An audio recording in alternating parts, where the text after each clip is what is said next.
Mais pourquoi la plupart des multipotentiels échouent? Ce n'est pas que ton idée n'est pas suffisamment innovante, fiable, rentable ou pertinente. Non. C'est qu'en fait, tu ne sais pas gérer ton énergie et qu'en même temps, tu épuises toute ton énergie à essayer de gérer ton énergie. Une grosse boucle.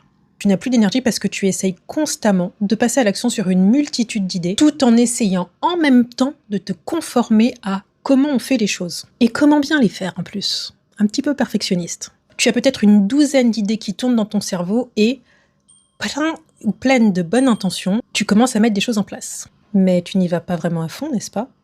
Tu as certainement 30 onglets ouverts sur ton ordinateur, des marque-pages partout, et sur ton téléphone, tu as des notes éparpillées dans tous les sens, absolument pas classées bien sûr. Peut-être même que tu as un calepin qui regroupe toutes tes recherches et les articles que tu veux lire très bientôt. Puis là, rangés sur tes étagères, des dizaines de livres que tu as commencé et que tu es en train de lire. En fait, tu es en train de te comporter comme un spécialiste insatisfait qui n'ira jamais au bout des choses. Le vrai problème, c'est que tous tes efforts sont disjoints. Tu démarres plusieurs bulles d'intérêt qui chacune vont aboutir à des résultats distincts. Et tu essayes de faire grandir toutes ces bulles en même temps. Et pourquoi c'est frustrant? Parce qu'en réalité, ces bulles vont grossir de millimètre par millimètre. Donc c'est à peine visible. Et comme tu es frustré par ça, dès que tu vois une action qui va avoir un résultat immédiat, tu le fais parce que tu te dis « oui, mais là au moins je vois le résultat ». Ça y est, ça avance. Le problème là-dedans, c'est qu'en fait la vision globale de ce que tu fais n'est pas claire. Est-ce que cette petite action que tu réalises là maintenant va réellement servir tes grands objectifs?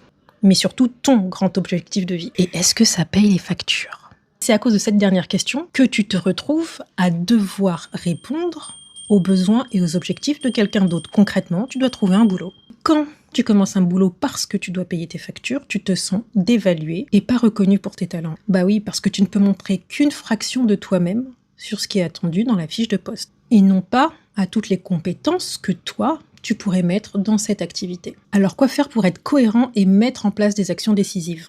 Premièrement, ici le but c'est que tu définisses plus clairement qui tu es. Tes valeurs les plus fondamentales pour toi, comment tu fonctionnes précisément et comment organiser ton travail et comment s'organise ton mental. Parce qu'en tant que multipotentiel, multipassionné, on vit une vie passionnée. Mais ça ne veut pas dire que tu as une passion ou des passions. Tu es excité par tellement de sujets. C'est pour ça que savoir ce qui dans ton comportement te fait réussir est aussi important que de savoir quelle idée utiliser pour créer tes futurs business ou tes futurs projets.